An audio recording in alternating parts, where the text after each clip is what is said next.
Hi everyone, it's me, Val. Today we're following some tutorials on Rednote, trying to see if they're suitable for my face and trying to improve my makeup, especially the complexion makeup. Today's video is fully sponsored by Momo's workshop. Yay!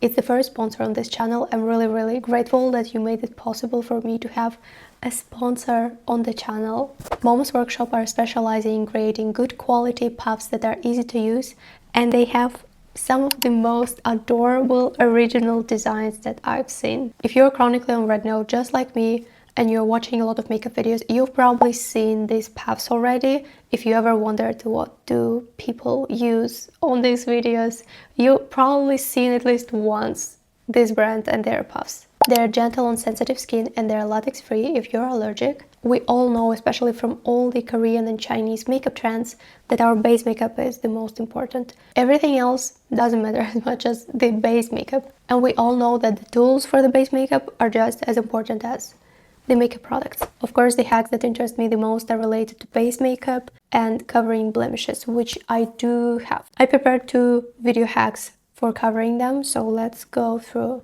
both of them. This one covers makeup prep as well, which I will touch on that. It mostly talks about combination skin, but also touches on oily skin. Basically, this person is applying a moisturizing cream on the areas that are the most dry and flaky, massages it in well, leaves it for several minutes, and then removes everything that is left with a paper so that you don't have this excess skincare that will later mix in with your foundation and make it look messy. For oily skin, they're advising something that is very light, like a mist, a toner that is not sticky, and without overdoing it much, applying it on the face. Also to apply appropriate amount of primer that is not too sticky and not too thick, which is what I did in the beginning of this video. I applied this primer. Then they're applying SPF. She's spreading it on her face in such a thin layer that I'm not sure that she's using enough SPF. But I will not comment too much on that because I cannot be sure based on this video. This is where we'll make a little pause and we'll go to the video that shows how to cover blemishes. Exactly what I need right now. I have a blemish in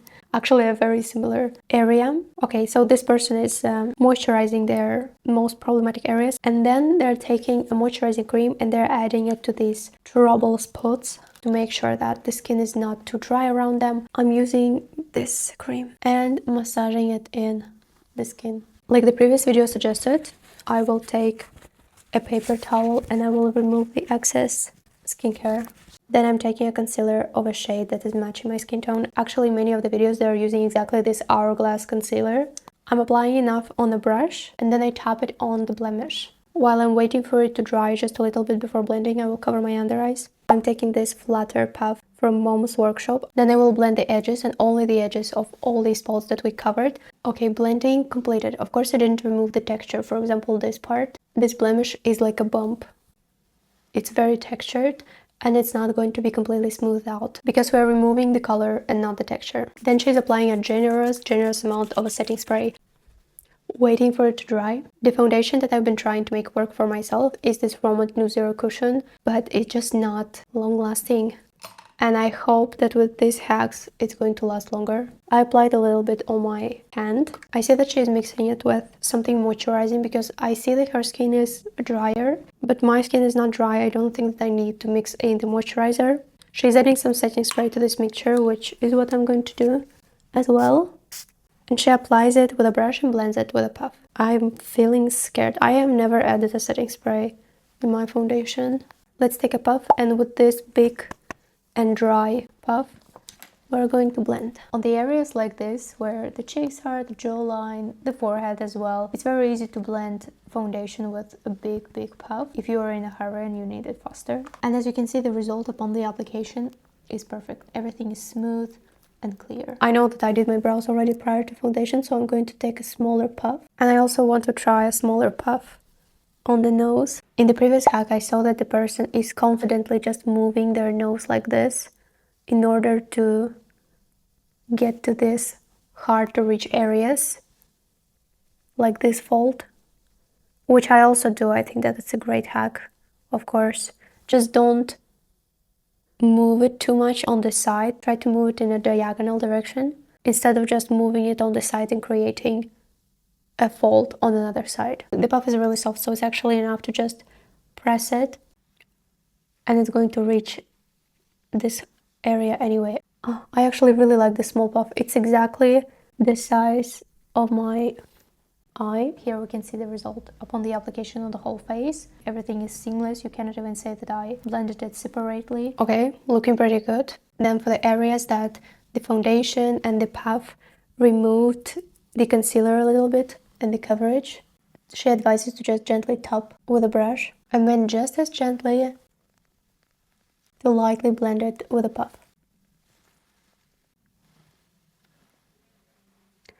Then for any excess pigment that is still visible, she advises to take concealer again, pick it up with a puff and lightly press again, which for now, to be honest, I don't think that I need to do. In the previous video, the person recommended to use the setting spray before your powder for your makeup to last longer. I'm not going to powder just yet because we also have a liquid blush that I want to apply. For the liquid blush, I will be using probably my favorite puff from Momo's workshop, and it's going to be this small puff that has a rabbit on it.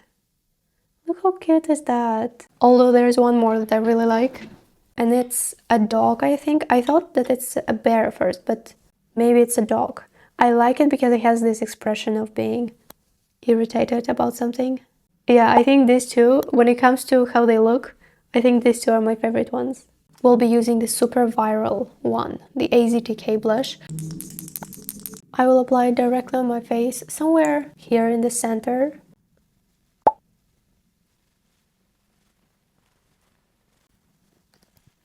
Okay, now I will use a bit of concealer again, exactly how she advises to do it, to add a little bit of pigment under my eyes.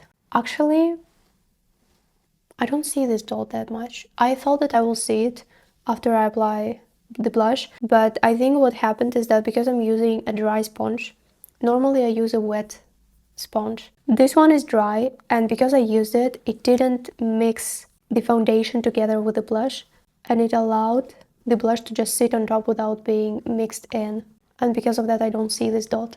So I want to add a little bit of concealer, and I want to use specific sponges for blending. I personally didn't pay much attention to them when I was checking their website, but now when they arrived, I can feel that they are completely different from any other sponges that I have from Momo's workshop. Actually, completely different from any other sponges I've ever had, because they're from a different material.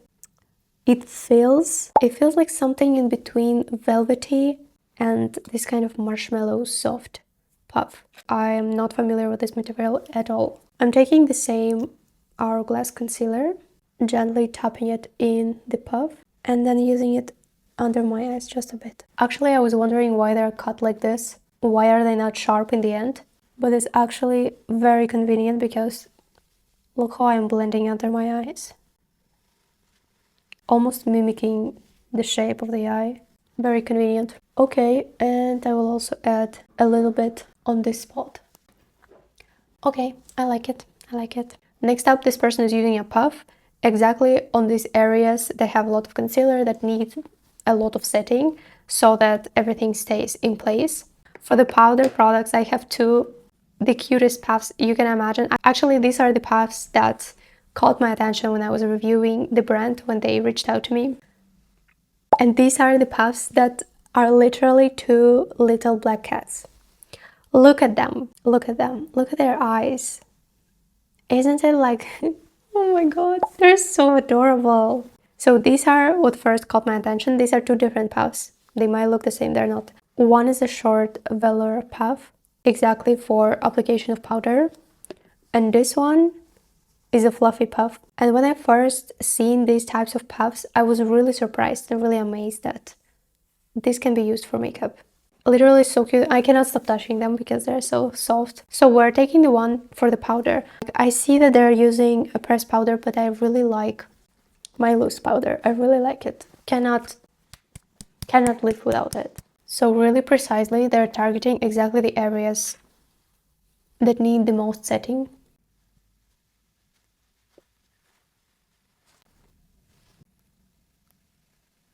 And then I'm removing any excess with a brush, gently. I like this hack with covering the blemishes, even though it's a lot of work, but covering blemishes, especially the brighter they are, the more inflamed they are, the harder it is to cover them. Next up, I wanted to add some powder blush. If you know, you know. I normally set my green blush with a little bit of powder blush, and for that I'm going to be using this powder color, and for that I want to use this puff. I want to test it out. I'm picking up the blush on the puff.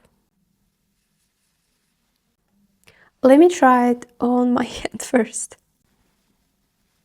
I'm scared. Okay, I'm just trying to set the blush. It got a little bit brighter because I added some pigment. Being a bit careful in this area because of the spot. I thought, to be honest, I thought it's going to be really unnecessary, but it actually adds pigment softly and naturally.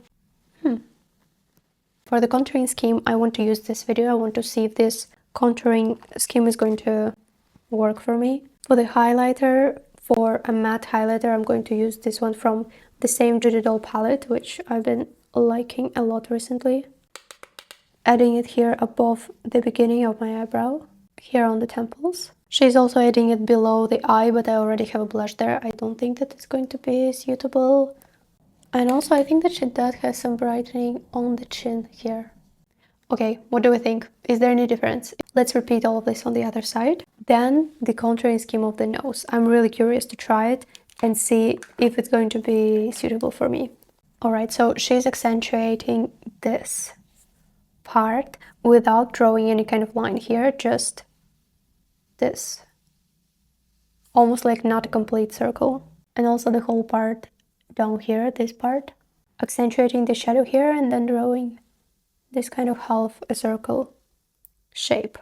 It's time for me to take another brush. I have a very similar brush to what she's using, but I always consider it a bit too big. For me at least. Yeah, I think that her brush is smaller. She's really working on blending it well.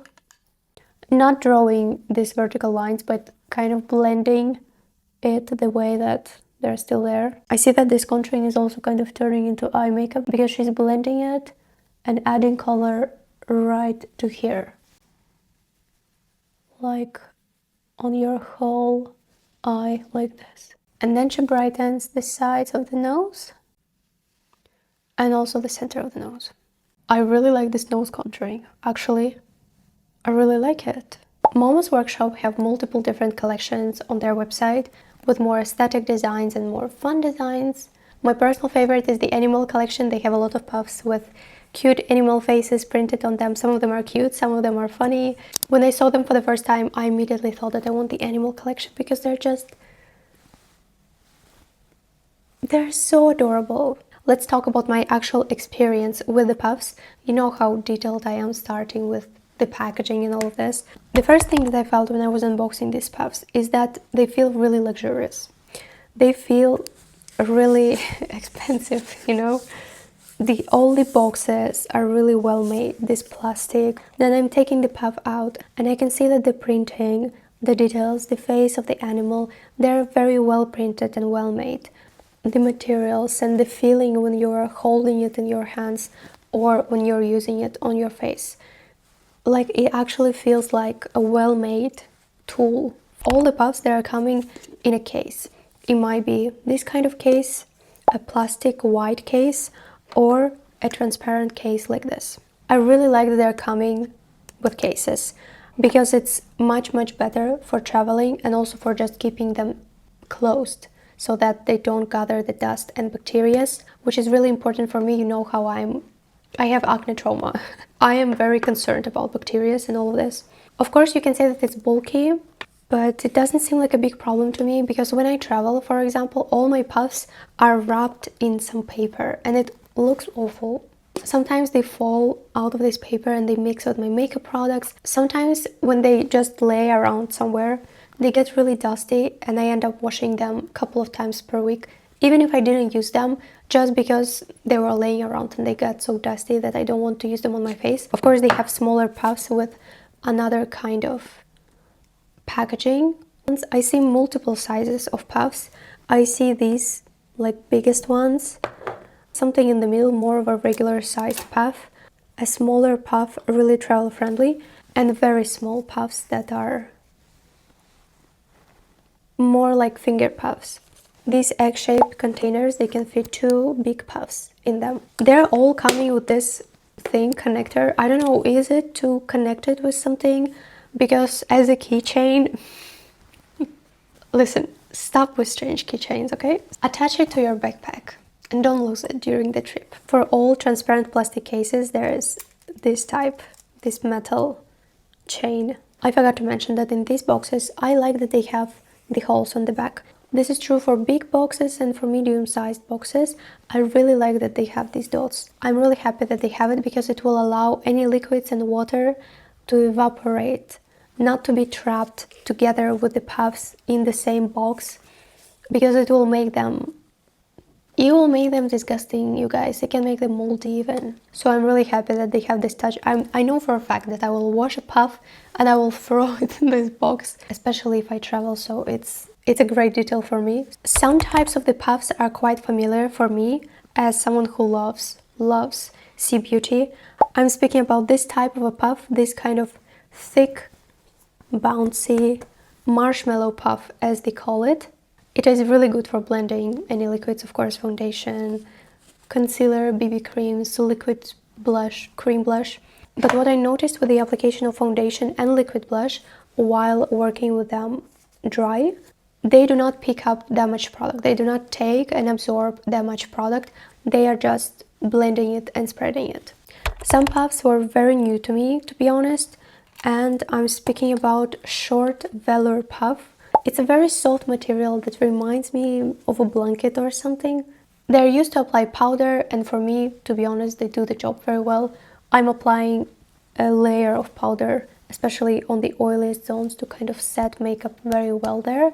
And I feel like, yeah, they do the job pretty well. Another type of a puff that is really cute again is this one. I first saw these kind of puffs again on Rednote, and I started to try them out because of Rednote. These ones are fluffy puffs. I think that I love them the most because they're the cutest. They're the cutest and they're like little pillows. And the brand left me a note that they're nice for blending a blush. And it actually worked really well. It softly added the pigment exactly in the amount I wanted to add. And I also tried the same type of sponge for a powder, which I've seen on Rednote that people do use these for powder as well, and it also works pretty well. It means that I will enjoy using them and I will continue to use them even outside of this sponsored video. I also have a code for you for a 15% discount. It's BalforChef15. This code is affiliated, meaning that I will receive a little commission on every purchase that you make. Wear test.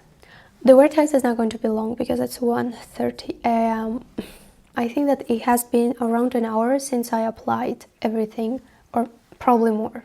I think that it has been around an hour and a half since I applied everything, especially the complexion products. This is what we have at the moment. To be honest, it's already doing better than before this foundation and in the time testing. This is what we have at the moment. I'm going to clean a little bit the table, eat, and I'll get back to you. This is the time, exactly an hour, I think. Let's see what's going on with the makeup. Sorry for this strange sweater. It's really cold. It's so cold that I feel it in my bones. So it has been around 2.5 to 3 hours with this makeup. The coverage on the pimples looks like it has been just done. Literally nothing moved anywhere.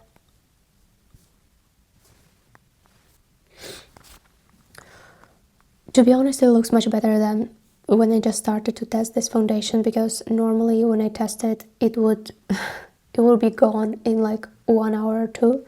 But I think very good setting with powder, with a puff, and a lot of setting spray 2 times really did do the job. And also I mixed it with a setting spray, if you remember. So this is why it looks so good. But it looks perfect, to be honest. It looks perfect. Okay, that's pretty good. Good night.